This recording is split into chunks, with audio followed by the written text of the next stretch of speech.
I'm Julia, and my mom's name is Kim, the leader of the account Julia Lead the Way. And she could go on for about a day or two, about how my family was diagnosed with lead poisoning in 2003 when I was 2 years old, a baby. She could tell you that she's involved with the CLPPP, blah, blah, blah, yada, yada. She could tell you that I was diagnosed with 15,000 micrograms of lead paint dust in my house, and I inhaled it into my lungs. And it made me really unhealthy, and I could have died. No biggie. It is a biggie. A really biggie. My house was not safe for my family. We were in a newspaper when I was young, and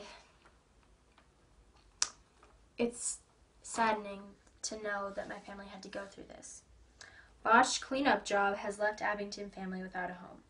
This means that some cleaning company of paint came into my house, cleaned up all the paint while me and my family were homeless, living in a car.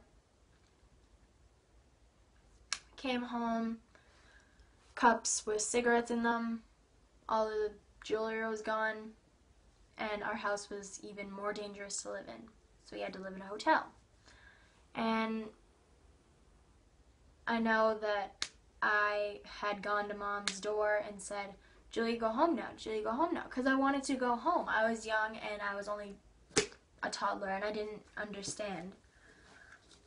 But as my mom explained to me, I understand so much better now looking at all of these.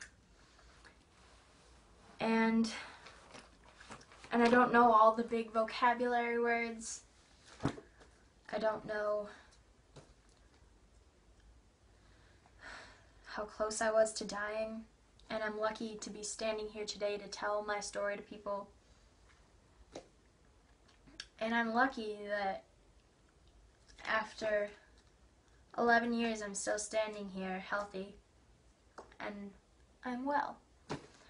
But in my childhood days, I don't think that it was the same as I am now.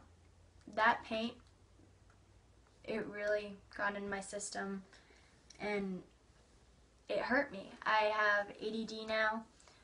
I have gotten my appendix removed because it ruptured when I was 5 years old.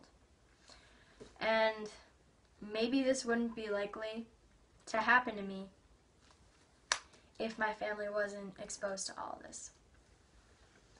And my look on lead paint is that it shouldn't exist, honestly.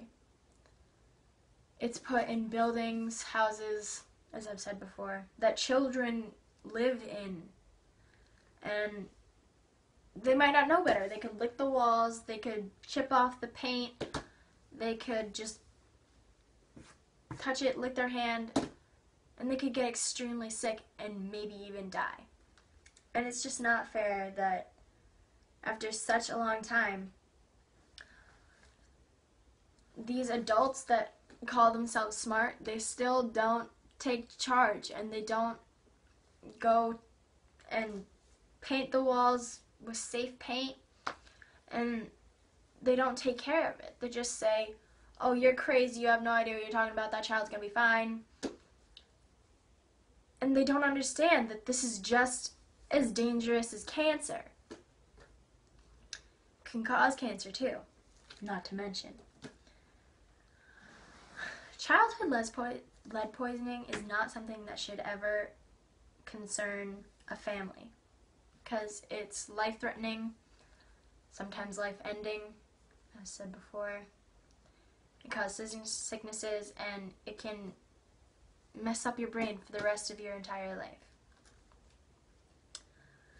And I really hope that one day our society is going to understand they're being stupid, very stupid, and they need to fix things. And they need to understand that we all deserve to make it. We all deserve to tell our story to people We should all live to tell it, and there shouldn't be lead